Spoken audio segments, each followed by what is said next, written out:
यो कुंज बिहारी जयो राधा माधव जयो कुंज बिहारी जय गोपी जन वल्लभा जयो गिरिवरधारी जयो गिरिवरधारी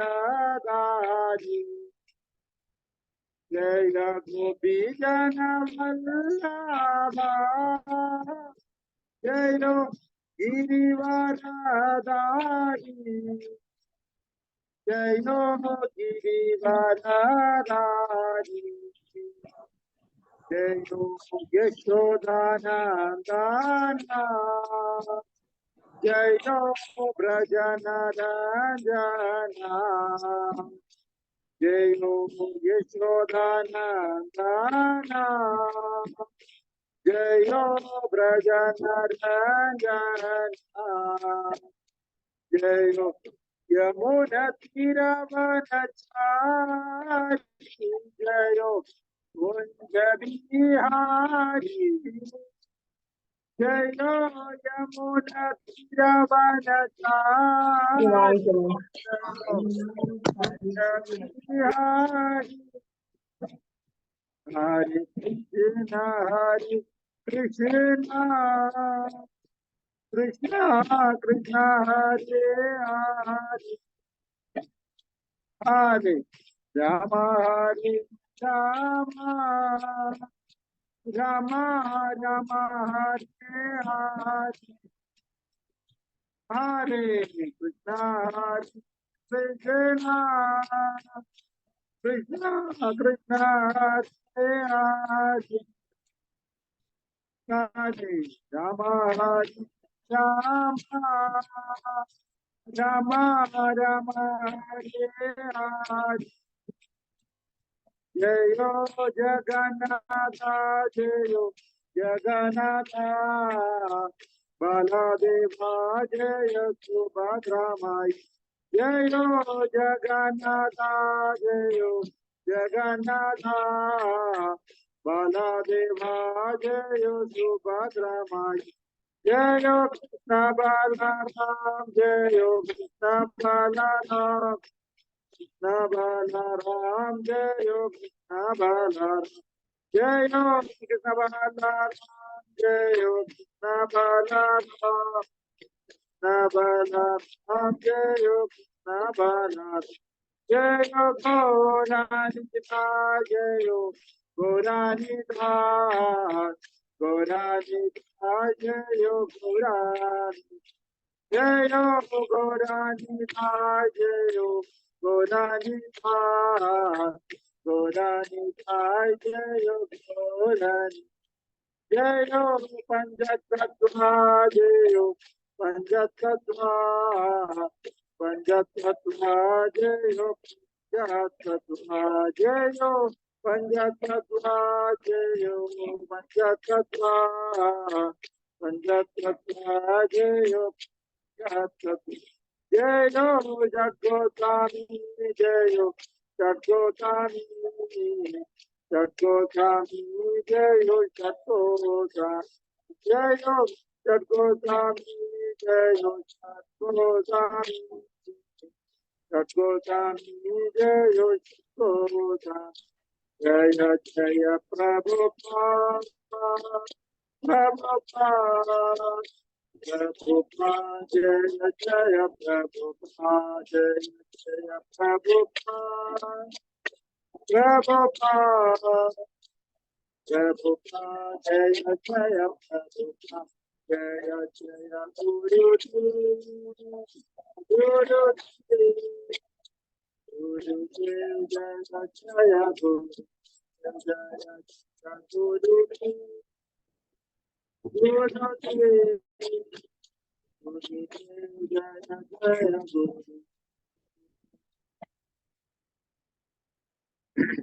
हरिनाम संकीर्तन महायज्ञ की जय। श्रीमद् भागवत भगवद गीता पढ़ने की जय। श्रीला प्रभुपाद की जय। श्री गुरुदेव की जय। गौर ब्रह्मानंदे।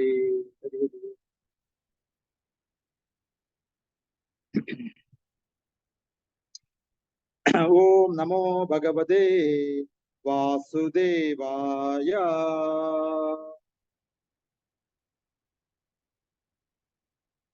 ओम नमो भगवते वासुदेवाय।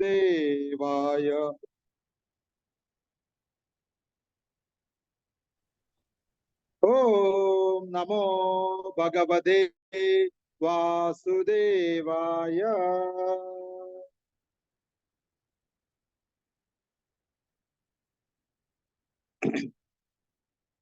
हरे कृष्ण। प्रभु चन्माजी ഭഗവാന്റെ കൃപയാൽ ഇന്ന് നമ്മൾ ശ്രീമദ് ഭഗവത്ഗീത ശ്രീമദ് ഭാഗവതം അവതാരിക ഒന്നാമത്തെ സ്കന്ധത്തിൽ അവതാരികയിൽ 52ാമത്തെ പേജ് 52ാമത്തെ പേജിലെ 2ാമത്തെ പാരഗ്രാഫാണ് വായിക്കുന്നത്.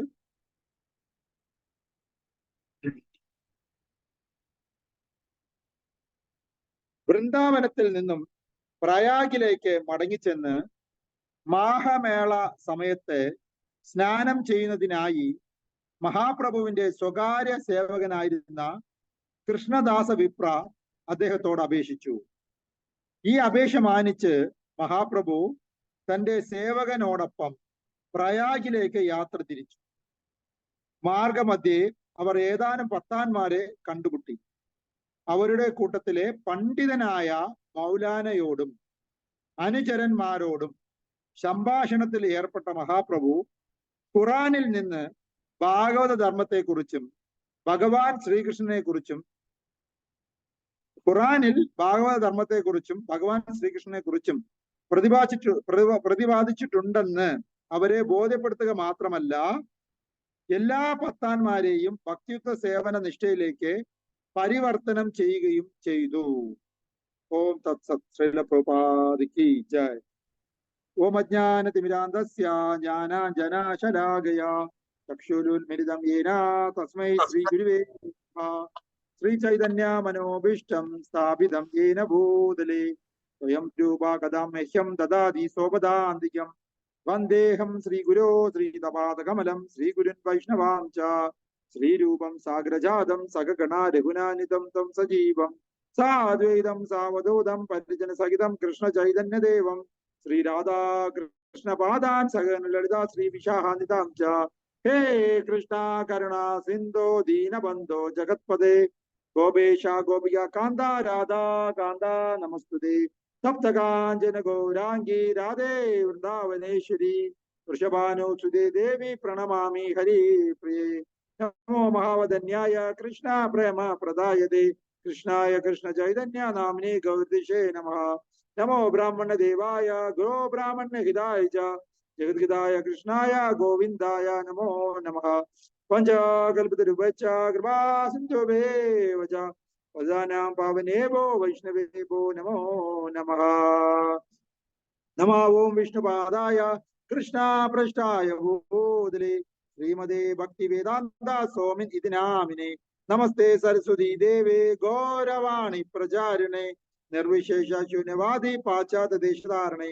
ജയ ശ്രീ കൃഷ്ണ ചൈതന്യ പ്രഭോ നിത്യാനന്ദ ശ്രീ അദ്വൈത ഗദാധര ശ്രീവാസാദി ഗൗരഭക്തവൃന്ദ. ഹരേ കൃഷ്ണ കൃഷ്ണ കൃഷ്ണ ഹരേ ഹരേ ഹരേ രാമ രാമ രാമ ഹരേ ഹരേ.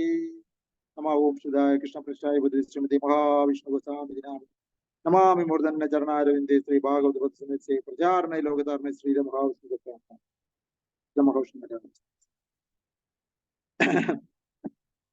ഹരേ Krishna.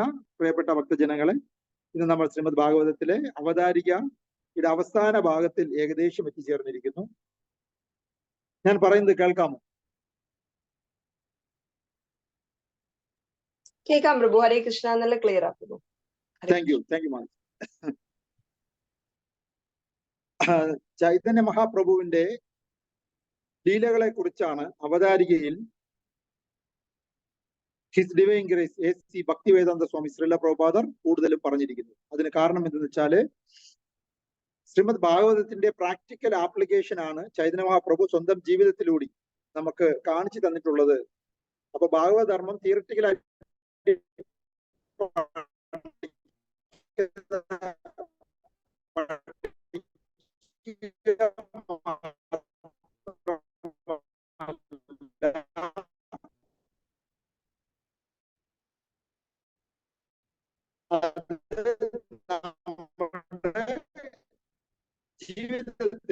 Hare Krishna, voice is breaking, Prabhu.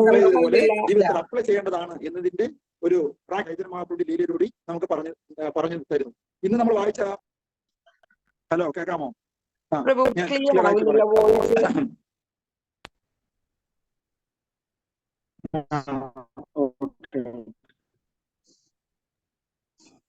Voice clear ഇല്ല.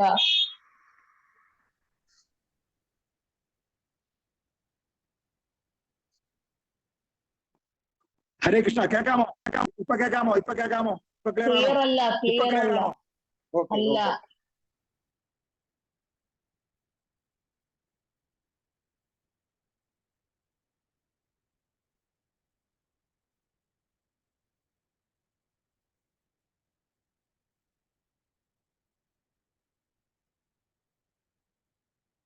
ഇപ്പൊ ക്ലിയർ ആണോ? മറ്റേതിന്റെ സൗണ്ടും കുറച്ച് വെക്കാവോ? എക്കോ അടിക്കുന്നുണ്ട്. ഇപ്പൊ ക്ലിയർ ആണോ? ഇപ്പൊ ക്ലിയർ ആണോ? അതെ, അപ്പോ ചൈതന്യ മഹാപ്രഭു വൃന്ദാവനത്തിൽ നിന്ന് പ്രയാഗയിലേക്ക് മടങ്ങി ചെല്ലുന്ന വേളയിൽ മാഹമേളയിൽ സ്നാനം ചെയ്യാൻ വേണ്ടി കൃഷ്ണദാസ വിപ്ര എന്നുള്ള അദ്ദേഹത്തിന്റെ സ്വകാര്യ സേവകൻ പറയുന്നതിന്റെ അടിസ്ഥാനത്തിൽ അദ്ദേഹം പ്രയാഗയിലേക്ക് യാത്ര ചെയ്യുന്ന മധ്യേ അവർ പണ്ഡിതനായ മൗലാന, അവരുടെ അനുചരന്മാർ എന്നിങ്ങനെ മുസ്ലിം മതത്തിൽപ്പെട്ട കുറെ ആൾക്കാരെ വഴിയിൽ വെച്ച് കാണാൻ ഇടയായി. അപ്പൊ പണ്ഡിതനായ മൗലാനയോട് ശ്രീ ചൈതന്യ മഹാപ്രഭു ഖുറാൻ കോട്ടയത് തന്നെ ഭാഗവതധർമ്മ മഹിമകളെ കുറിച്ച് പറയുകയും ഖുറാനിൽ ശ്രീകൃഷ്ണ ഭഗവാന്റെ കുറിച്ചും ഭഗവാൻ ശ്രീകൃഷ്ണനെ കുറിച്ചും പ്രതിപാദിച്ചിട്ടുണ്ട് എന്ന് ഖുറാൻ കോട്ടയത് മൗലാനയെയും അദ്ദേഹത്തിന്റെ അനുചരന്മാരെയും ബോധ്യപ്പെടുത്തുകയും ചെയ്തു. അതിനുശേഷം അന്നത്തെ ഒരു കാലത്തെ പ്രത്യേകത എന്തെന്നാൽ ആരെയും തത്വജ്ഞാനപരമായ രീതിയിൽ പരാജയപ്പെടുത്തി കഴിഞ്ഞാൽ അവരുടെ ശിഷ്യത്വം സ്വീകരിക്കാനുള്ള സന്മനസ് അന്നത്തെ ആൾക്കാർക്ക് ഉണ്ടായിരുന്നു. അങ്ങനെ അവിടുത്തെ പത്താന്മാരെല്ലാവരും ശ്രീ ചൈതന്യ മഹാപ്രഭുവിന്റെ മിഷനിലേക്ക് പരിവർത്തനം ചെയ്യപ്പെടുകയുണ്ടായി. അങ്ങനെ അവർ ഭക്തിത്വ സേവന നിഷ്ഠയിലേക്ക് പരിവർത്തനം ചെയ്യപ്പെട്ടു എന്നാണ് പറയുന്നത്. അതേപോലെ ചാന്ദ് കാസിയായിട്ടുള്ള സംഭാഷണത്തിൽ ചൈതന്യ മഹാപ്രഭു ഇതേപോലെ ഖുറാനിനെ കോട്ട് ചെയ്ത് ശ്രീമദ് ഭാഗവത ധർമ്മം എസ്റ്റാബ്ലിഷ് ചെയ്യുകയുണ്ടായി. അതിനെക്കുറിച്ചുള്ള ഒരു പുസ്തകം, ആ ഭാഗം മാത്രം പ്രതിപാദിക്കുന്ന എവിഡൻസോട് കൂടിയുള്ള പുസ്തകം സ്കോണിൽ അവൈലബിൾ ആണ്. ഇംഗ്ലീഷിലുണ്ട് എപ്പോഴും, ചാന്ദ് കാശിയുമായിട്ടുള്ള സംഭാഷണം എന്ന് പറഞ്ഞു. അതുപോലെ ചൈതന്യ ചരിതാമൃതത്തിലും ആ ഭാഗം വായിക്കുമ്പോൾ നമുക്ക് കുറച്ചുകൂടി ക്ലിയർ ആയിട്ട് എന്തൊക്കെ വിഷയത്തിലാണ് ഖുറാനിൽ ഭഗവാനെ കുറിച്ച് പറഞ്ഞിട്ടുള്ളത് എന്നതിനെ കുറിച്ച് മനസ്സിലാക്കാൻ കഴിയുന്നതാണ്. ചൈതന്യ മഹാപ്രഭു ജീവിച്ചിരുന്ന കാലഘട്ടത്തിൽ അദ്ദേഹം വസ്തുനിഷ്ഠമായി ധർമ്മശാസ്ത്ര ഗ്രന്ഥങ്ങളെ മറ്റുള്ള തെറ്റായ മായാവാദത്തിൽ നിന്നും ഭഗവാൻ ഇല്ല എന്നുള്ള രീതിയിൽ സംസാരിക്കുന്ന ആൾക്കാരിൽ നിന്നും അചിന്ത്യഭേദ അഭേദ തത്വം എടുത്തു പറഞ്ഞ് എസ്റ്റാബ്ലിഷ് ചെയ്ത് പരാജയപ്പെടുത്തിയിട്ടുണ്ട്.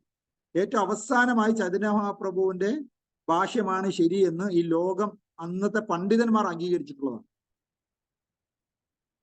രണ്ടാമത്തെ പാരഗ്രാഫ് വായിക്കാം.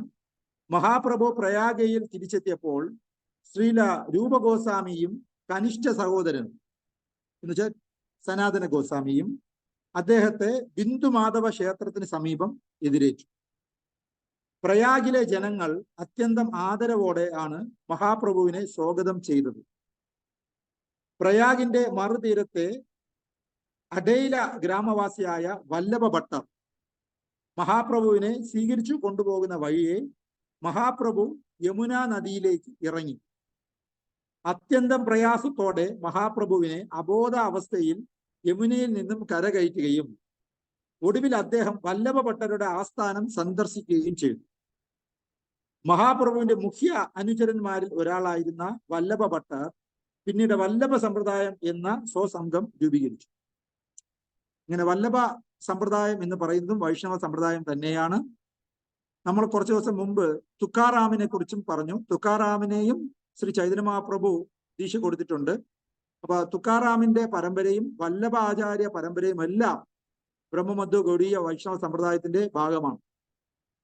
അപ്പോൾ അന്നത്തെ കാലത്ത് ഒരുപാട് നല്ല രീതിയിൽ വാദപ്രതിവാദങ്ങളൊക്കെ നടത്തി ചൈതന്യ മഹാപ്രഭു ഭാഗവത ധർമ്മം എസ്റ്റാബ്ലിഷ് ചെയ്തതായാണ് നമുക്ക് ഇതിൽ നിന്നും മനസ്സിലാക്കാൻ കഴിയും. അതിനുവേണ്ടി തന്നെയാണ് അദ്ദേഹത്തിന്റെ ആവിർഭാവം.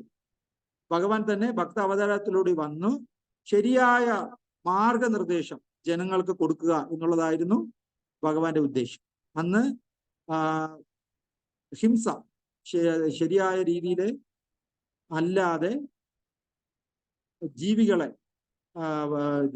യജ്ഞത്തിൽ സമർപ്പണം ചെയ്ത് കൊന്ന് അതിന്റെ മാംസം കഴിക്കുന്ന ഒരു ശീലം ഭാഗവത ധർമ്മത്തിന്റെ പേരിൽ തെറ്റായ രീതിയിൽ ആൾക്കാർ അനുഷ്ഠിച്ചിരുന്നു.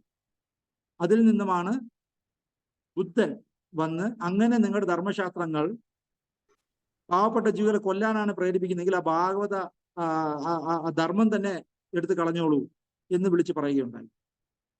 എന്നാൽ ആ ഭാഗവത ധർമ്മം റീ എസ്റ്റാബ്ലിഷ് ചെയ്യാൻ വേണ്ടി ശങ്കരാചാര്യർ ആവിർഭവിക്കുകയുണ്ടായി. അപ്പൊ വേദങ്ങളെ എടുത്തു പറഞ്ഞു. പക്ഷെ അതിൽ മായാവാദമാണ് പ്രധാനമായിട്ടും എടുത്തു പറഞ്ഞിരുന്നത്. എന്നാൽ മായാവാദത്തിനെ ഖണ്ഡിച്ചുകൊണ്ട് ശരിക്കും ഭാഗവതധർമ്മം എസ്റ്റാബ്ലിഷ് ചെയ്യുക എന്നുള്ളത് തന്നെയായിരുന്നു ചൈതന്യ മഹാപ്രഭുവിന്റെ ആവിർഭാവ ഉദ്ദേശം. അത് അദ്ദേഹത്തിന്റെ ലീലകളിലൂടെ പല പ്രാവശ്യവും ഭാഗവതധർമ്മം മറ്റുള്ള എല്ലാ ധർമ്മത്തിനേക്കാളും കവച്ചു വയ്ക്കുന്നതായിട്ട് കാണിക്കുകയും അചിന്ത്യഭേദ അഭേദത്വം എസ്റ്റാബ്ലിഷ് ചെയ്യുകയും ചെയ്തിട്ടുണ്ട്. അപ്പോ ചൈതന്യ മഹാപ്രഭുവിന്റെ കാലഘട്ടത്തിന് ശേഷമുള്ള 10,000 വർഷം എന്ന് പറയുന്നത് ശരിയായ ഭാഗവതധർമ്മം കലിയുഗത്തിൽ ഓരോരുത്തർക്കും മനസ്സിലാക്കാൻ കഴിയുന്നതാണ്. അപ്പൊ കറക്റ്റായിട്ട് എന്താണോ ഭാഗവത ധർമ്മം, വൈദിക സംസ്കാരം, അല്ലെങ്കിൽ നമ്മുടെ ധർമ്മശാസ്ത്ര ഗ്രന്ഥങ്ങൾ, വേദങ്ങൾ നമ്മളോട് പറയാൻ ആഗ്രഹിക്കുന്നത്, അത് അതിൻ്റെതായ കലർപ്പില്ലാത്ത ശുദ്ധമായി തന്നെ ചൈതന്യ മഹാപ്രഭുവിന്റെ കാരണം കൊണ്ട് കലിയുഗത്തിൽ ആണെങ്കിൽ കൂടിയും ആദ്യത്തെ 10,000 വർഷം നമുക്ക് അത് മനസ്സിലാക്കാനും ഒക്കെ കഴിയുന്നതാണ്. അപ്പൊ അത് നമ്മൾ മനസ്സിലാക്കാൻ നമ്മൾ ഓരോരുത്തരും പരമഭാഗ്യവാന്മാരാണ് ആ കാര്യത്തിൽ. കലിയുടെ സ്വാധീനം കൊണ്ട് ഇതൊന്നും നമുക്ക് കണ്ണിൽ പോലും കാണാൻ കഴിയാത്ത ഈ കലിയുഗത്തിൽ ചൈതന്യ മഹാപ്രഭുവിന്റെ ആവിർഭവിച്ചുള്ള 500 വർഷങ്ങൾക്ക് ശേഷമാണ് നമ്മൾ ഈ ഭൂമുഖത്ത് ജീവിച്ചിരിക്കുന്നത്. അതും ഇതിനെ ഏറ്റവും നന്നായി ഈ ലോകത്തിന് 90ഓളം ഭാഷകളിൽ പ്രചരിപ്പിച്ച ശ്രീല പ്രഭുപാദർ ആവിർഭവിച്ചിരിക്കുന്ന തൊട്ടടുത്തുള്ള കാലഘട്ടത്തിന്റെ അടുത്താണ് നമ്മൾ ഇപ്പോൾ വന്നു നിൽക്കുന്നത്. ഒരു ഏകദേശം ഒരു 200-300 വർഷങ്ങൾക്ക് ശേഷം ശ്രീല പ്രഭുപാദർ ആരെന്ന് ചോദിച്ചാൽ അങ്ങനെ ഒരു വ്യക്തിത്വം ഈ ലോകത്ത് ജീവിച്ചിരിപ്പുണ്ടായിരുന്നു എന്ന് പറയുമ്പോൾ ആൾക്കാർക്ക് ഒരു പക്ഷേ നല്ല രീതിയിൽ വിശ്വസിക്കാൻ കഴിഞ്ഞെന്ന് വരുത്തുന്നു. ഇപ്പൊ നമ്മൾ ചൈതന്യ മഹാപ്രഭുവിനെ കുറിച്ച് സംസാരിക്കുന്നത് പോലെ ആയിരുന്നു. എന്നാൽ ചൈതന്യ മഹാപ്രഭുവിന്റെ തൊട്ടടുത്ത് നമുക്ക് ജീവിക്കാൻ കഴിഞ്ഞില്ലെങ്കിൽ കൂടിയും ശ്രീല പ്രഭുപാദറിന്റെ കാലഘട്ടത്തിന് തൊട്ടടുത്തായി നമുക്ക് ജനിച്ച് അദ്ദേഹത്തിന്റെ പുസ്തകങ്ങൾ വായിച്ച് അദ്ദേഹം രൂപീകരിച്ച ഇസ്കോൺ പ്രസ്ഥാനവുമായിട്ട് ബന്ധപ്പെട്ട് സത്സംഗങ്ങൾ എടുത്ത് നമുക്ക് മുന്നോട്ട് പോകാൻ കഴിയുന്നത് കോടാനുകോടി ജന്മങ്ങൾക്ക് അവസാനം ഒരു ജീവാത്മാവിന് വളരെ ചുരുക്കം ഭാഗ്യമുള്ളവർക്ക് മാത്രം കിട്ടുന്ന ഒരു സൗഭാഗ്യം തന്നെയാണ് എന്നുള്ളതിൽ യാതൊരു സംശയമില്ല. അത് ഇനിയുള്ള അങ്ങോട്ട് വായിക്കുന്ന പാരഗ്രാഫിലൂടെ വായിക്കുമ്പോൾ നമുക്ക് കുറച്ചുകൂടി നന്നായി മനസ്സിലാവുന്നത്. അടുത്ത പാരഗ്രാഫ് ഞാൻ വായിക്കാം. പ്രയാഗിലെ ദശാശ്വമേധ ഘട്ടത്തിന്റെ തീരത്ത് 10 ദിവസത്തോളം തുടർച്ചയായി ഭഗവത് ഭക്തി ശാസ്ത്രത്തെ കുറിച്ച് മഹാപ്രഭു രൂപഗോസ്വാമിക്ക് അറിവ് പകർന്നു. സനാതന ഗോസ്വാമിക്കും രൂപഗോസ്വാമിക്കും ചൈതന്യ മഹാപ്രഭു പറഞ്ഞ പ്രത്യേക അറിവുകളെ കുറിച്ച് ചൈതന്യ ശിഷ്യാമൃതം എന്നുള്ള പുസ്തകത്തിൽ വളരെ വ്യക്തമായി പറയുന്നു. ഇസ്കോണിന്റെ പുസ്തകങ്ങളിൽ ഏറ്റവും കടുകട്ടി ഫിലോസഫിക്കലി ഉള്ള സൂപ്പർ ഡിസ്കഷൻസ് ഉള്ള ഒരു പുസ്തകമാണ് ചൈതന്യ ശിഷ്യാമൃതം. ഞാൻ ചൈതന്യ ശിഷ്യാമൃതത്തിനെ വളരെ സീരിയസ് ആയിട്ട് നല്ല രീതിയിൽ വരച്ച് എഴുതി നോട്ട് എഴുതി ഭഗവാന്റെ കൃപയാൽ പഠിക്കാനുള്ള ഭാഗ്യം എനിക്ക് കിട്ടിയിട്ടുണ്ട്. അതിലാണ് ബ്രഹ്മമധ്വ ഗൗഡീയ സമ്പ്രദായത്തിലെ ശരിക്കുമുള്ള തത്വജ്ഞാനം വളരെ ബ്ലാക്ക് ആൻഡ് വൈറ്റ് ആയിട്ട് നമുക്ക് മനസ്സിലാക്കാൻ കഴിയുന്നു. അത് ശരിക്കും ചൈതന്യ മഹാപ്രഭു രൂപ ഗോസ്വാമിയോടും സനാതന ഗോസ്വാമിയോടും തന്ന ഉപദേശത്തിന്റെ പുസ്തക രൂപത്തിലുള്ള പുസ്തകമാണ് ചൈതന്യ ശിശാമൃതം എന്നുള്ള മനോഹരമായ ഇസ്കോണിന്റെ ഏറ്റവും നല്ല പുസ്തകം. ദീക്ഷ എടുക്കുന്ന ആൾക്കാർ പ്രധാനമായും വായിച്ചിരിക്കേണ്ട 4 പുസ്തകങ്ങളിൽ ഒന്നാണ് ചൈതന്യ ശിശാമൃതം, ഉപദേശാമൃതം, ഈശോപനിഷത്ത്, ഭക്തി രസാമൃത സിന്ധു. ഈ 4 പുസ്തകങ്ങളാണ് ഇസ്കോണിന്റെ ദീക്ഷ എടുക്കേണ്ട ഓരോ വ്യക്തികളും വായിച്ചിരിക്കേണ്ട ബേസിക് ആയിട്ടുള്ള 4 പുസ്തകങ്ങൾ. അതില് ഈ സംഭാഷണത്തിൽ ശ്രീ ശ്രീ ജഗന്നാഥ് ബലദേവ് സുന്ദരാമയി ജി കി ജയ്, ഈ ചൈതന്യ മഹാപ്രഭുവും രൂപ ഗോസ്വാമിയും സനാതന ഗോസ്വാമിയും തമ്മിലുള്ള സംഭാഷണത്തിൽ ചൈതന്യ മഹാപ്രഭു എടുത്തു പറയുകയുണ്ടായി. എന്താണ്? 84 ലക്ഷം ജീവവിഭാഗങ്ങളെ കുറിച്ചും അദ്ദേഹം പഠിപ്പിച്ചു. അതിൽ അദ്ദേഹം ആ പാരഗ്രാഫ് ഞാൻ വായിക്കാം, ദയവായി ഭക്തന്മാർ ശ്രദ്ധിക്കുക. അതിനുശേഷം മനുഷ്യവർഗത്തെ പറ്റിയും അവരിൽ വേദതത്വ അനുയായികളെ കുറിച്ചും സംസാരികളെ കുറിച്ചും പ്രായോഗിക ജ്ഞാനികളെ കുറിച്ചും മുക്താത്മാക്കളെ കുറിച്ചും ചർച്ച ചെയ്യും. യഥാർത്ഥത്തിൽ ഭഗവാൻ ശ്രീകൃഷ്ണന്റെ ശുദ്ധഭക്തന്മാരായി വളരെ വിരളം വ്യക്തികളെ ഉള്ളൂ എന്ന് മഹാപ്രഭു പ്രസ്താവിച്ചു. ഇത് വളരെ ഇമ്പോർട്ടന്റ് ആയിട്ടുള്ള ഒരു പോയിന്റ് ആണ്. ഈ ലോകത്തിൽ ഭഗവാൻ ഭൗതിക ലോകത്തിൽ ജീവശരീരങ്ങളായി 84 ലക്ഷം ജീവശരീരങ്ങൾ കൊടുത്തിട്ടുണ്ട് ജനങ്ങൾ. അവരവരുടെ ആഗ്രഹങ്ങൾ അനുസരിച്ച് അതാത് ശരീരം കിട്ടുകയും അവർക്കുള്ള ഇന്ദ്രിയ സംതൃപ്തി അനുഭവിക്കാൻ പറ്റുന്ന പാകത്തിൽ 84 ലക്ഷം ജീവശരീരങ്ങളെ ഭഗവാൻ ഈ ലോകത്ത് സൃഷ്ടിക്കപ്പെട്ടിട്ടുണ്ട്. അതിൽ 4 ലക്ഷം ശരീരം മനുഷ്യ ശരീരത്തിലുള്ള. അങ്ങനെയുള്ള ഈ മനുഷ്യ ശരീരത്തിൽ ഉള്ള ആ വിഭാഗങ്ങളിൽ തന്നെ ബോധമണ്ഡലത്തിന്റെ കപ്പാസിറ്റി അനുസരിച്ച് വ്യത്യസ്ത ടൈപ്പ് ഓഫ് ആൾക്കാർ ഈ ലോകത്തുണ്ട്. അതിനെക്കുറിച്ചാണ് ഈ ശ്ലോകത്തിൽ പറയുന്നത്, ഈ പാരഗ്രാഫിൽ പറയുന്നത്. അദ്ദേഹം മനുഷ്യവർഗത്തിനെ പറ്റിയും 4 ലക്ഷം മനുഷ്യവർഗമുണ്ട്. അതിൽ വേദതത്വ അനുയായികളെ കുറിച്ചും, അതിൽ കുറെ ആൾക്കാർ വേദം പഠിക്കുന്ന വേദം മനസ്സിലാക്കാൻ ശ്രമിക്കുന്ന ആൾക്കാർ ഉണ്ട്. കുറെ ആൾക്കാർ സംസാരികളാണ്, പൂർണ്ണമായും വേദങ്ങളെ തള്ളി പറയുന്ന ഇന്ദ്രിയ സംതൃപ്തിയുടെ പുറകെ പോകുന്ന ആൾക്കാരും ഈ 4 ലക്ഷം ആൾക്കാരിൽ ഉണ്ട്. 4 ലക്ഷം വ്യത്യസ്ത ശരീരങ്ങളിലുള്ള ആൾക്കാരിലുണ്ട്. പ്രായോഗിക ജ്ഞാനികളെ കുറിച്ച് വേദങ്ങളൊന്നും വേണ്ട, എന്നാൽ സ്വന്തമായിട്ട് സയൻസ് ആണ്, അതാണ് ഇതാണെന്ന് പറഞ്ഞ് ഊഹാപോഹികളായ ജ്ഞാനികളെ കുറിച്ചും പറയുന്നുണ്ട്. അതേപോലെ ഇതിന്റെ വേദത്തിന്റെ സാരാംശം മനസ്സിലാക്കി ജീവിക്കുന്ന, അതായത് നമ്മളുടെ പ്രവർത്തന മണ്ഡലം 3ആയി തിരിച്ചിട്ടുണ്ട്. അകർമ്മം, വികർമ്മം, കർമ്മം എന്നിങ്ങനെ. അതില് വികർമ്മം എന്ന് പറയുന്നത് നമ്മൾ ഒരിക്കലും ചെയ്യാൻ പാടില്ലാത്ത ദുഷ്ട കർമ്മങ്ങൾ, ക്രിമിനൽ ആക്ടിവിറ്റീസ്. കർമ്മം എന്ന് പറഞ്ഞാൽ നമ്മൾ ചെയ്യുന്ന പ്രവർത്തനത്തിൽ തുല്യ അളവിലുള്ള പ്രതിപ്രവർത്തനം ഉണ്ടായിരിക്കും. പുണ്യമാണെങ്കിൽ പുണ്യം ചെയ്യാൻ വീണ്ടും നമ്മൾ ജനിക്കണം, പാവമാണെങ്കിൽ പാവം അനുഭവിക്കാൻ വീണ്ടും ജനിക്കണം. അതാണ് കർമ്മം എന്ന് പറയുന്നത്. എന്നാൽ അകർമ്മം എന്ന് പറയുന്നത് നമ്മൾ ഈ ഭൗതിക ലോകത്തിൽ ഇരിക്കുകയാണ്, എന്തൊക്കെയോ കർമ്മങ്ങൾ ചെയ്യുന്നുണ്ട് എങ്കിൽ കൂടിയും അത് ഭഗവാന് സമർപ്പണം ചെയ്യുന്നത് കൊണ്ട് അതിന്റെ കാർമിക റിയാക്ഷന് നമുക്ക് അനുഭവിക്കേണ്ട ആവശ്യമില്ല എന്നിങ്ങനെ ചെയ്യുന്ന അകർമ്മം ചെയ്യുന്ന ആൾക്കാരും ഈ ലോകത്തുണ്ട്. അവരെയാണ് മുക്താത്മാക്കൾ എന്ന് പറയുന്നത്. അങ്ങനെയുള്ള മുക്താത്മാക്കളെ കുറിച്ചും ശ്രീ ചൈതന്യ മഹാപ്രഭു രൂപ ഗോസ്വാമിയോടും സനാതന ഗോസ്വാമിയോടും ചർച്ച ചെയ്തു. എന്നിട്ട് പറഞ്ഞു, യഥാർത്ഥത്തിൽ ഭഗവാൻ ശ്രീകൃഷ്ണന്റെ ശുദ്ധഭക്തന്മാരായി വളരെ വിരളം വ്യക്തികളെ ഉള്ളൂ എന്നും പറഞ്ഞു. അതായത് സാക്ഷാത്കാരം, ഭഗവാനെ കുറിച്ച് മനസ്സിലാക്കുന്ന പടിപടിയുള്ള ഉയർച്ചകളിൽ ഭഗവാനെ കുറിച്ച് സാക്ഷാത്കരിക്കുന്ന വ്യക്തികളിൽ കോടാനുകോടി ജന്മം ഭഗവാനെ ഇല്ല എന്ന് പറയും നമ്മള്. എന്നാൽ കുറെ കോടിക്കണക്കിന് ജന്മങ്ങൾക്ക് ശേഷം നമ്മൾ ഭഗവാൻ ഉണ്ടെന്ന് സമ്മതിക്കും. അതൊരു ശക്തിയാണ്, അതൊരു മിന്നലാണ്, അതൊരു വെട്ടമാണ് എന്നൊക്കെ സമ്മതിക്കുന്ന ഒരു സ്റ്റേജ്. നമ്മളെക്കാൾ ഉയർന്ന ഒരു ശക്തി ലോകത്തുണ്ടായിരുന്നു. അതാണ് ബ്രഹ്മസാക്ഷാത്കാരം എന്ന് പറയുന്നത്. ഭഗവാന് രൂപമുണ്ടെന്നും അവർ അംഗീകരിക്കത്തില്ല. എന്നാൽ കോടിക്കണക്കിന് ജന്മങ്ങളുടെ അറിവ് കൊണ്ട് അവർ സമ്മതിക്കും ഭഗവാൻ ഒരേ സമയത്ത് തന്നെ പരമാത്മ രൂപേണ എല്ലാവരുടെ ഹൃദയങ്ങളിലും വസിക്കുന്നുണ്ട് എന്ന് മനസ്സിലാക്കുന്ന പരമാത്മ സാക്ഷാത്കാരം. പിന്നെ അതിക്കും മുകളിലുള്ള അറിവ് കൊണ്ട് മാത്രം ഉണ്ടാവുന്ന സാക്ഷാത്കാരമാണ് ഭഗവത് സാക്ഷാത്കാരം. 2 കൈ 2 കാല് രൂപത്തോടു കൂടിയുള്ള കാർമുകിൽ വർണ്ണനായ ഭഗവാൻ ശ്രീകൃഷ്ണൻ, അതാണ് നമ്മുടെ ഭഗവാൻ.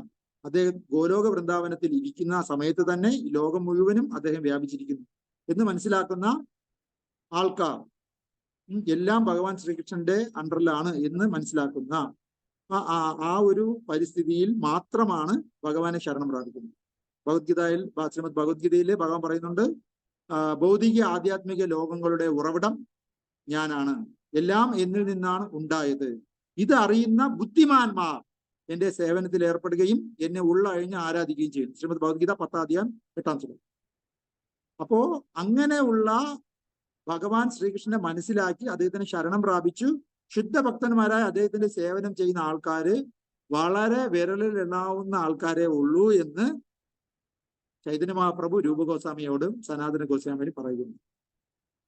അപ്പൊ ഇതിൽ നിന്ന് നമ്മൾ മനസ്സിലാക്കേണ്ടത്, ശ്രീമദ് ഭാഗവതം ക്ലാസ്സിന് എത്ര ആൾക്കാർ വരുന്നു എന്ന് ചോദിച്ചാൽ, ഈ സാക്ഷാത്കാരം അല്ലെങ്കിൽ ഈ ഒരു അറിവ് കിട്ടിയ വളരെ വിരളമായ കുറെ ആൾക്കാരുണ്ടെന്ന് ചൈതന്യ മഹാപ്രഭു പറഞ്ഞുവല്ലോ. അങ്ങനെയുള്ള സെലക്ടഡ് പേഴ്സൺസ് ആണ് ഈ ക്ലാസ്സിലൊക്കെ ഇരിക്കുന്ന ആൾക്കാർ, ഇതിനെക്കുറിച്ച് എന്തെങ്കിലും സംസാരിക്കുന്നതാണ് എന്ന് നമ്മൾ മനസ്സിലാക്കുന്നു. ശരിയല്ലേ? ശരിയാണോ? ശരിയാണ്. 84 ലക്ഷം ജീവശരീരത്തിൽ നിന്നും നമ്മളിങ്ങനെ എന്താ ഷോർട്ട് ചെയ്ത് ഭഗവാന്റെ ഭഗവത് സാക്ഷാത്കാരത്തിൽ എത്തി ഭഗവാന്റെ ദിവ്യലീലകളെ കുറിച്ചുള്ള വർണ്ണനകളെ കുറിച്ച് ചർച്ച ചെയ്യപ്പെടുന്ന ആൾക്കാരെന്ന് പറയുന്നത് ഈ ചൈതന്യ മഹാപ്രഭു പറഞ്ഞ വിരലിലുണ്ടാവുന്ന ആൾക്കാരിൽ ഒരാളാണ് നമ്മൾ. ഇത് മനസ്സിലായി. അപ്പൊ ഇത് കണ്ടിന്യൂ ചെയ്യാൻ കഴിഞ്ഞാൽ അത് വലിയൊരു അച്ചീവ്മെന്റ് ആണെന്നുള്ളത് ഒരു സംശയവും ഭഗവാൻ ഗുരു. അടുത്തത് സനാതന ഗോസ്വാമിയുടെ ഇളയ സഹോദരനായ ശ്രീ രൂപഗോസ്വാമി സേവനത്തിൽ നിന്നും വിരമിച്ചപ്പോൾ അത്രയും കാലത്തെ അധ്വാന പ്രതിഫലമായി സിമ്പിൾ 2 വഞ്ചി സ്വർണ്ണ നാണയങ്ങളുമായി കൊണ്ടുവന്നു. എത്ര? 2 വഞ്ചി സ്വർണ്ണ നാണയങ്ങളാണ്. ഇന്നത്തെ പോലെ പേപ്പർ വച്ചല്ല കറൻസി അന്ന് ഉണ്ടാക്കിയിരുന്നു. അന്നത്തെ കറൻസി എന്ന് പറയുന്നത് സ്വർണ്ണ നാണയമായി. അങ്ങനെ അത്രയും കാലം അദ്ദേഹം ഒരു പ്രൈം മിനിസ്റ്റർ, പ്രധാനമന്ത്രിയായിട്ടാണ് അവിടെ അന്ന് അദ്ദേഹം സേവനം അനുഷ്ഠിച്ചിരുന്നത്. അപ്പൊ അതിന്റെ റിട്ടയർമെന്റ് ബെനിഫിറ്റ് ആയിട്ട് 2 വഞ്ചി സ്വർണ്ണ നാണയം. എത്ര? 2 വഞ്ചി സ്വർണ്ണ നാണയം. ചെറിയ ഒരു സ്വർണം നമുക്ക് ഉണ്ടെങ്കിൽ അത് വലിയ സംഭവമാണ് അല്ലെ? ഇവിടെ അദ്ദേഹം 2 വഞ്ചി സ്വർണ്ണ നാണയങ്ങളായിട്ടാണ് കൂടെ ചൈതന്യ മഹാപ്രഭുവിന്റെ അടുത്ത് വന്നത്. സ്വഗ്രഹം ത്യജിച്ച് മഹാപ്രഭുവിനെ സമീപിക്കുന്നതിന് മുമ്പ് അദ്ദേഹം സ്വന്തം സമ്പാദ്യത്തെ ഇപ്രകാരം വിഭജിച്ചു. 50% ഭഗവാന്റെയും ഭക്തന്മാരുടെയും സേവനത്തിന് വേണ്ടിയും 25% ബന്ധുക്കൾക്കും ബാക്കി 25% അത്യാവശ്യ ഘട്ടങ്ങളിൽ സ്വന്തം ആവശ്യങ്ങൾക്കുമായി നീക്കിവെച്ചു. ഇപ്രകാരം രൂപഗോസ്വാമി ഗൃഹസ്ഥാശ്രമികൾക്ക് ഒരു മാതൃക കാട്ടിക്കൊടുത്തു. അപ്പൊ ഗൃഹസ്ഥാശ്രമികളായ ഏതൊരു വ്യക്തിയും സമ്പാദിക്കുന്ന ഒരു ശീലം ഉണ്ടാകേണ്ടതാണെന്നും അങ്ങനെ ഉണ്ടാക്കുന്ന സമ്പത്തിന്റെ പകുതി ശതമാനം, എത്രയാണോ നമ്മുടെ വരുമാനം അതിന്റെ പകുതി കൃഷ്ണ കോൺഷ്യസ് ആക്ടിവിറ്റിക്ക് വേണ്ടി ഭക്തജനങ്ങളുടെ സംരക്ഷണത്തിനും ഭക്തജനങ്ങളുടെ സേവനത്തിനും വേണ്ടി നമ്മൾ മാറ്റിവെക്കേണ്ടതാണ്. ബാക്കി 25% സ്വന്തം ബന്ധുക്കൾക്ക് കൊടുക്കാം. ബാക്കി 25% ഇൻവെസ്റ്റ്മെന്റ് നമ്മൾ മാറ്റിയിടണം. എന്തിനു വേണ്ടി? ഫ്യൂച്ചർ എക്സ്പെൻസിന് വേണ്ടി നമ്മൾ മാറ്റിയിടണം. അപ്പോൾ ഈ ചൈതന്യ മഹാപ്രഭുവിന്റെ ഫോളോവറായ ഏതൊരു ഭക്തനും ഇത് ഫോളോ ചെയ്യേണ്ടത്. പാലിച്ചു നോക്കണം. നമുക്ക് ഫ്യൂച്ചർ എക്സ്പെൻസിന് വേണ്ടി മാറ്റി വയ്ക്കണം, ഇൻവെസ്റ്റ്മെന്റ് ചെയ്യണമെന്നും സ്വന്തം ബന്ധുക്കൾക്ക് 25% മാത്രം കൊടുത്താൽ മതിയെന്നും ബാക്കി 50% പണം കൃഷ്ണ കോൺഷ്യസ് ആക്ടിവിറ്റിക്ക് വേണ്ടി പ്രയോജനപ്പെടുത്തി ചെലവാക്കണമെന്നും ചൈതന്യ മഹാപ്രഭുവിന്റെ ഏറ്റവും നല്ലൊരു ഫോളോവറായ രൂപഗോസ്വാമി സ്വന്തം സമ്പാദ്യം ഡിവൈഡ് ചെയ്ത് നമുക്ക് മാതൃക കാണിച്ചിട്ടുണ്ട്.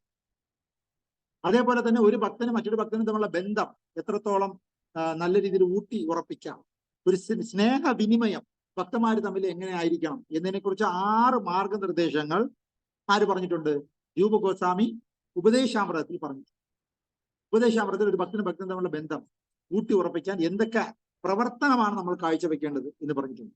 അപ്പൊ സാമ്പത്തിക കാര്യത്തിനെ കുറിച്ചും അതേപോലെ തന്നെ റിലേഷൻഷിപ്പ് മാനേജ്മെന്റിനെ കുറിച്ചും ആധുനിക കോർപ്പറേറ്റ് വേൾഡിൽ ഇത്രയും നല്ല ഒരു ഉപദേശം വർഷങ്ങൾക്ക് മുമ്പ് തന്നെ രൂപഗോസ്വാമി പറഞ്ഞു.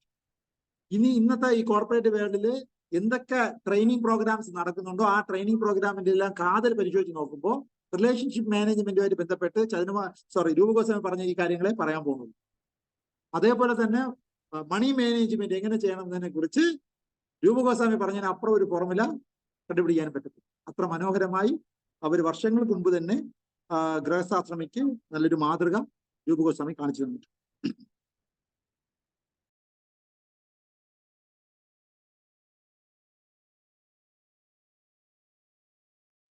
ഹരേ കൃഷ്ണ. കേൾക്കാമോ? ഞാൻ പറയുന്നത് കേൾക്കാമോ? ഹലോ, ഹരേ കൃഷ്ണ, കേൾക്കാമോ? കേൾക്കാം പ്രഭു. ഹരേ കൃഷ്ണ. Thank you. അപ്പോ ഇനിയും കുറച്ച് നല്ല കാര്യങ്ങൾ നമുക്ക് ഡിസ്കസ് ചെയ്യാനുണ്ടെങ്കിലും നമ്മൾ ഒരു എപ്പിസോഡ് കണ്ടിന്യൂ ചെയ്തുകൊണ്ട് വരികയാണ്. ശ്രീമദ് ഭാഗവതം ഒന്നാമത്തെ കാര്യം, ഒന്നാം അധ്യായം, ഒന്നാം ശ്ലോകം തുടങ്ങുന്നതിന് മുമ്പ് ശ്രീമദ് ഭാഗവതം മുഴുവനും ക്വസ്റ്റ്യൻ ആൻഡ് ആൻസർ സെഷൻ എന്നുള്ള രീതിയിൽ തിരിക്കുകയാണെങ്കിൽ എന്തൊക്കെ ചോദ്യങ്ങൾ നമുക്ക് ചോദിക്കാം, അതിന്റെ ഉത്തരം ഏതൊക്കെ ശ്ലോകങ്ങളിൽ ഒളിഞ്ഞു കിടപ്പുണ്ട് എന്നതിനെ കുറിച്ചുള്ള ഒരു എപ്പിസോഡ് നമ്മൾ ഈ ഭാഗവതം ക്ലാസ്സിൽ, എൻ്റെ ക്ലാസ്സിൽ നമ്മൾ കണ്ടിന്യൂ ചെയ്ത് വരികയാണ്. കഴിഞ്ഞ 4 ക്ലാസ്സുകളായി നമ്മൾ മൊത്തം ഭാഗവതം സ്കന്ധത്തിനെയും തിരിച്ച് ശ്രീല പ്രഭുപാദർ എഴുതിയ ശ്രീമദ് ഭാഗവതം വായിക്കുകയാണെങ്കിൽ നമുക്ക് എന്തൊക്കെ ചോദ്യത്തിന് ഉത്തരം ഏതൊക്കെ ശ്ലോകത്തിലൂടെ കിട്ടും എന്നതിനെ കുറിച്ച് നമ്മൾ ചർച്ച ചെയ്തുകൊണ്ടിരിക്കുകയാണ്. അപ്പൊ അതിന്റെ ഭാഗമായി നമ്മൾ ഒന്നാമത്തെ സ്കന്ധത്തിൽ, ഒന്നാം സ്കന്ധം, രണ്ടാം സ്കന്ധം നമ്മൾ കംപ്ലീറ്റ് ചെയ്തു. മൂന്നാം സ്കന്ധത്തിൽ ഒന്നാമത്തെ പാർട്ട് നമ്മൾ കംപ്ലീറ്റ് ചെയ്തിട്ടുള്ളൂ. ഇനി മൂന്നാമത്തെ സ്കന്ധത്തിൽ രണ്ടാമത്തെ പാർട്ട് മുതൽ നമ്മൾ ചർച്ച ചെയ്യപ്പെടേണ്ടതുണ്ട്. അതും കൂടെ നമ്മൾ ഓട്ടിച്ച് ഒന്ന് ഡിസ്കസ് ചെയ്തിട്ട് നമുക്ക് ഇന്നത്തെ ക്ലാസ് അവസാനിപ്പിക്കാം. ശരിക്കും ശ്രീമദ് ഭാഗവതത്തിലെ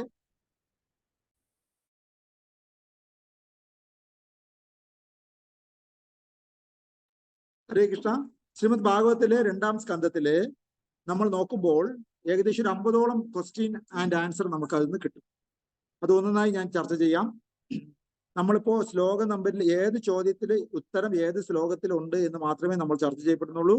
ആ ശ്ലോകത്തിൽ ഇറങ്ങി ആ ചോദ്യത്തിനെ വിടർത്തി നല്ല വിശാലമായി അതിന്റെ കണക്റ്റഡ് ശ്ലോകങ്ങളും കണക്റ്റഡ് കഥകളും അടക്കം ഭാഗവതം നമ്മൾ ഓരോ ശ്ലോകവും എത്തുമ്പോൾ നമ്മൾ ചർച്ച ചെയ്യപ്പെടുന്നതാണ്. ഇന്ന് നമ്മൾ ഓവർ വ്യൂ മാത്രമേ നമ്മൾ ഒരു ഓട്ടപ്രദക്ഷിണം മാത്രമേ നമ്മൾ വയ്ക്കുന്നുള്ളൂ. ദയവായി ശ്രദ്ധിച്ചാലും 125ാമത്തെ ചോദ്യമായി, in whose presence all our problems get solve. ആരുടെ സാമീപ്യത്തിലാണ് നമ്മുടെ എല്ലാ പ്രശ്നങ്ങളും സോൾവ് ആകുന്നത് എന്നതിനെ കുറിച്ച് ശ്രീമദ് ഭാഗവതം 3:17 പറയുന്നു. What is the reason for material creation? എന്തുകൊണ്ടാണ്, എന്ത് കാരണത്താലാണ് ഈ ഭൗതിക ലോകം സൃഷ്ടിക്കപ്പെട്ടിരിക്കുന്നത് എന്നതിനെ കുറിച്ച് 3:20-12 പറയുന്നു. Is it correct to think that things belong to this body as mind? ഈ ശരീരമായിട്ട് ബന്ധപ്പെട്ടുള്ളതെല്ലാം എന്റേതാണ് എന്ന് ചിന്തിക്കുന്നത് ശരിയാണ് എന്നതിനെ കുറിച്ച് 3:20-18 പറയും. വൈ ഗർഭധാന സംസ്കാര ഷുഡ് ബി ഫോളോ? ഗർഭധാന സംസ്കാരം നമ്മൾ ഫോളോ ചെയ്യേണ്ട ആവശ്യമുണ്ടോ എന്നതിനെ കുറിച്ച് 3:20-28 പറയും. Even if one person in a family practises bhakti, how it helps every one in the family? നമ്മുടെ കുടുംബത്തിൽ ഒരാൾ ഭക്തി പ്രാക്ടീസ് ചെയ്യുകയാണെങ്കിൽ അത് മറ്റു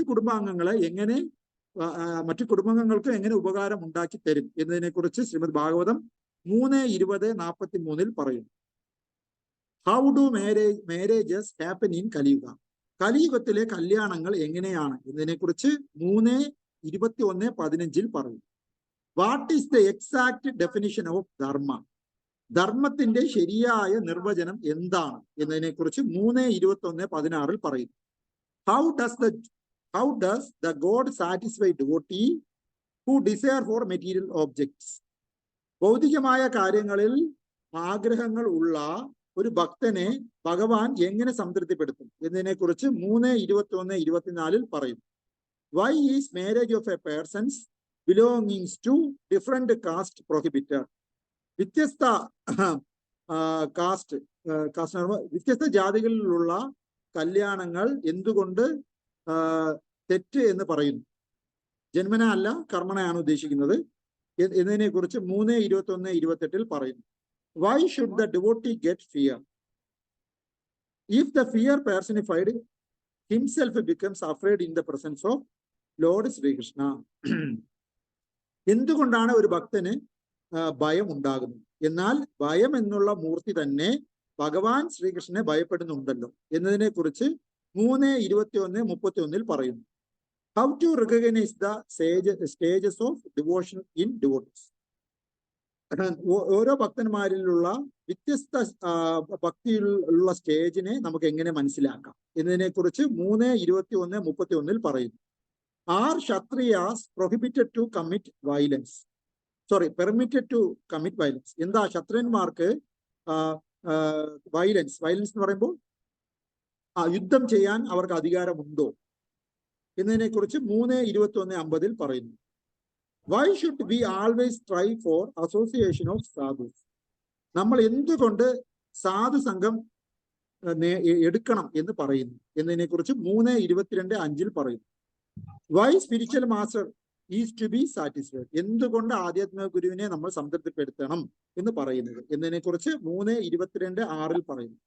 how assign services of lord to his devotees? എന്തുകൊണ്ടാണ് ഗുരു ഭഗവാൻ ശ്രീകൃഷ്ണന്റെ ഭക്തിത്വ ഭഗവത് സേവനം ഭക്തന്മാർക്ക് വീതിച്ചു കൊടുക്കുന്നത് എന്നതിനെ കുറിച്ച് 3:22:7 പ്രതിപാദിക്കുന്നു. How does a father select a husband for his daughter?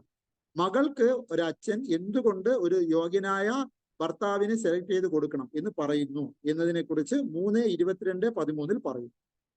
By doing what it can be said that life time is not wasted? എന്തുകൊണ്ടാണ് പറയുന്നത് ജീവിതം വേസ്റ്റാക്കി കളയരുത് എന്നതിനെ കുറിച്ച് 3:22:35 പറയും.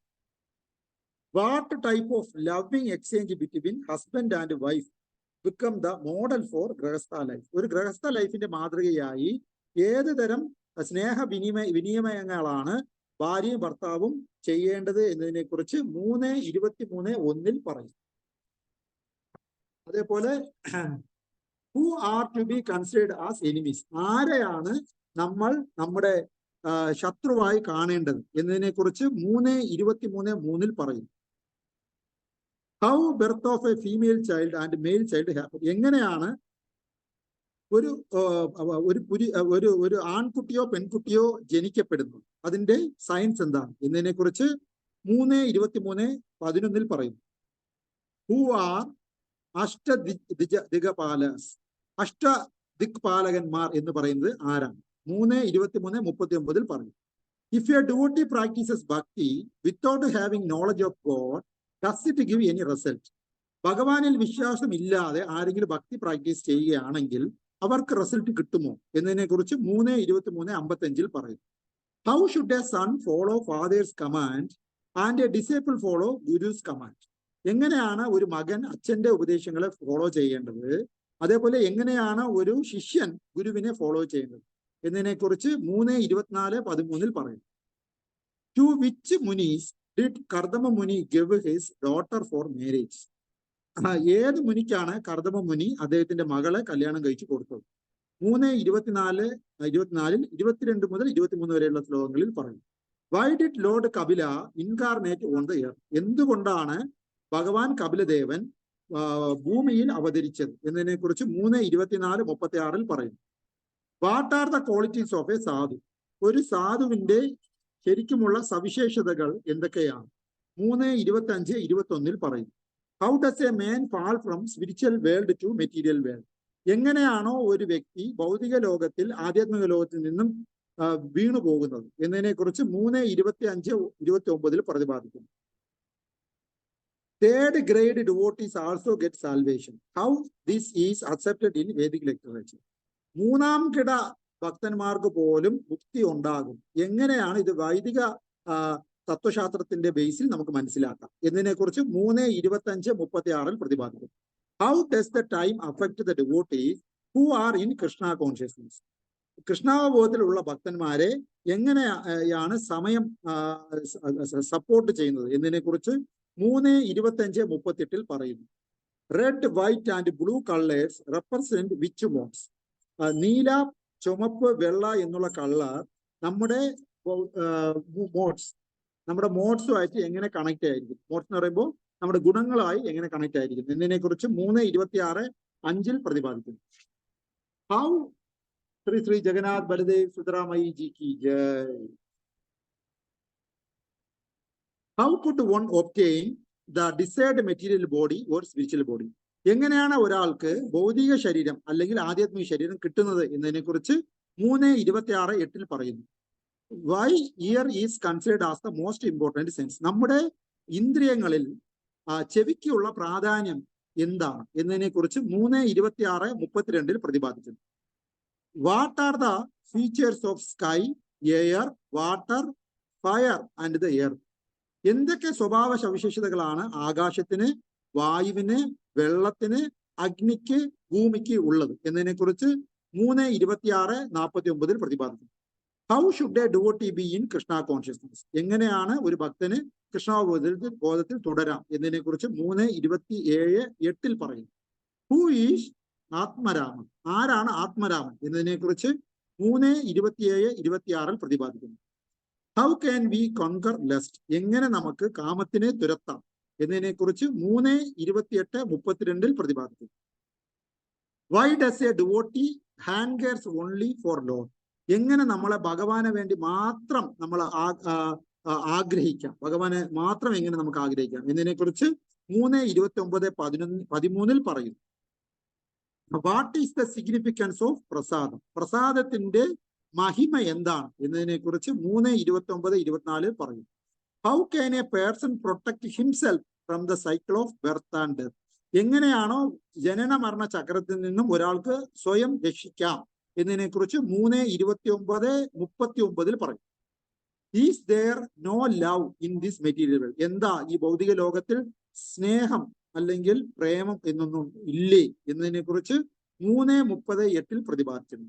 Y the living entity doesn't like to come out from mother's womb even if he is terrible condition? അതായത് അമ്മയുടെ ഗർഭപാത്രത്തിന്റെ വളരെ ദുർഘട സാഹചര്യത്തിൽ നിന്നും കൊണ്ട് ആണെങ്കിൽ കൂടിയും എന്തുകൊണ്ടാണ് ഒരു ജീവാത്മാവ് വെളിയിൽ വരാൻ ആഗ്രഹിക്കാത്തത് എന്നതിനെ കുറിച്ച് 3:31-21 പ്രതിപാദിക്കുന്നു. What are the benefits of association of sadhus and association with mundane people? എന്തൊക്കെ ഗുണങ്ങളാണ് ഒരു സാധു സംഘവുമായിട്ട് ബന്ധപ്പെട്ടാൽ ഒരാൾക്ക് കിട്ടുന്നത്? അതേപോലെ എന്ത് ദോഷമാണ് ഭൗതികവാദികളെ ആൾക്കാരുമായിട്ട് നമ്മൾ സംഘം ചെയ്താൽ നമുക്ക് കിട്ടുന്നത് എന്നതിനെ കുറിച്ച് 3:31-32 പ്രതിപാദിക്കുന്നു. Who are the most unfortunate? ആരാണ് ഏറ്റവും ദൗർഭാഗ്യവാൻ എന്നതിനെ കുറിച്ച് 3:31-33 പ്രതിപാദിക്കുന്നു. How do even Brahma and Rudra get ഇൻഫാറ്റുവേറ്റഡ്?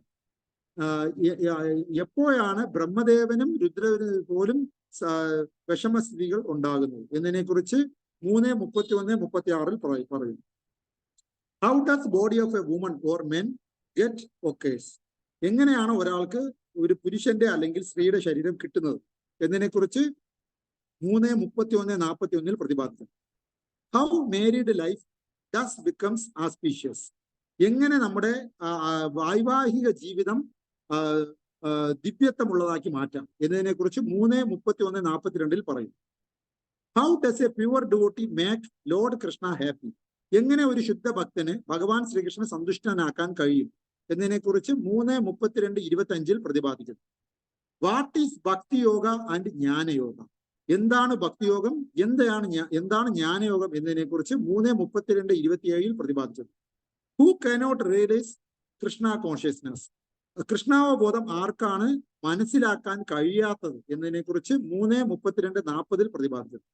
Y does God in his Vatapatrasayi from life is toy? ഇതിന്റെ അർത്ഥം എനിക്ക് അറിയില്ല. Thank you. അപ്പൊ ഇത്രയും ചോദ്യങ്ങളാണ് ഈ കഴിഞ്ഞ മൂന്നാമത്തെ കാൻഡോയിൽ മൊത്തം ചോദ്യ ഉത്തരമായി നമുക്ക് മനസ്സിലാക്കാൻ കഴിയും. അപ്പോ ഇനി നമുക്ക് 3 കാൻഡോ മാത്രമേ കഴിഞ്ഞുള്ളൂ. മൊത്തം 12 കാൻഡോയിലും സ്കന്ധത്തിലും ചോദ്യ ഉത്തരങ്ങൾ ഉണ്ട്. ഇനിയുള്ള ക്ലാസ്സുകളിൽ നമ്മൾ അവസാനമായി ഞാൻ എടുക്കുന്ന ക്ലാസ്സുകളിൽ ഇത് ഒരു ഓവറാൾ വായിച്ച് നമ്മൾ അങ്ങ് പോകും. എന്നിട്ട് ഇനി വരാൻ പോകുന്ന ഭഗവാൻ അനുഗ്രഹിക്കുകയാണെങ്കിൽ, നമുക്ക് ആയുസ്സും ആരോഗ്യം തരികയാണെങ്കിൽ, നമുക്ക് ഇത് ഓരോ ചോദ്യവും അതിന്റെ ഉത്തരവും അതിന്റെ കണക്റ്റഡ് കഥകളും കണക്റ്റഡ് ശ്ലോകം അടക്കം വിസ്തരിച്ചുള്ള ഒരു ചർച്ച ചെയ്യാൻ ഭഗവാൻ നമുക്ക് അനുഗ്രഹവും അവസരവും തരുമാറാകട്ടെ എന്ന് പറഞ്ഞുകൊണ്ട് ഇന്നത്തെ ദിവസം നമുക്ക് അവസാനിപ്പിക്കാം. എന്തെങ്കിലും ഡൗട്ട് ഇന്നത്തെ ക്ലാസ്സുമായിട്ട് ബന്ധപ്പെട്ടുണ്ടെങ്കിൽ ദയവായി ഭക്തജനങ്ങൾക്ക് ചോദിച്ചു. Thank you. Hare Krishna.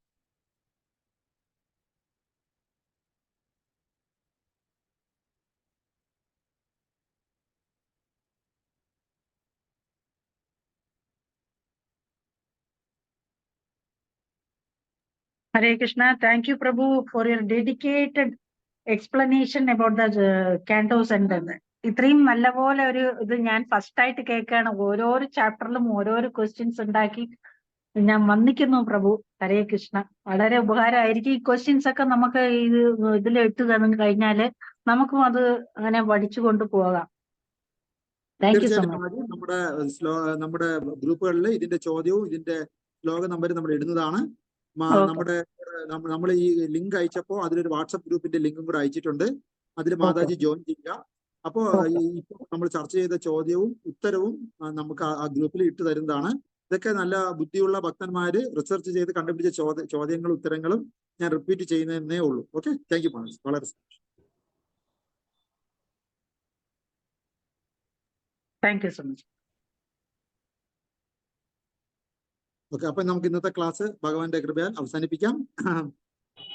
Hare Krishna. ഗ്രന്ഥരാജ് Shrimad Bhagavata Bhagavad Gita Ki Jai. Srila Prabhupada Ki Jai. Srila Gurudev Ki Jai. Gaura പ്രമാനദേ. Hari Guru.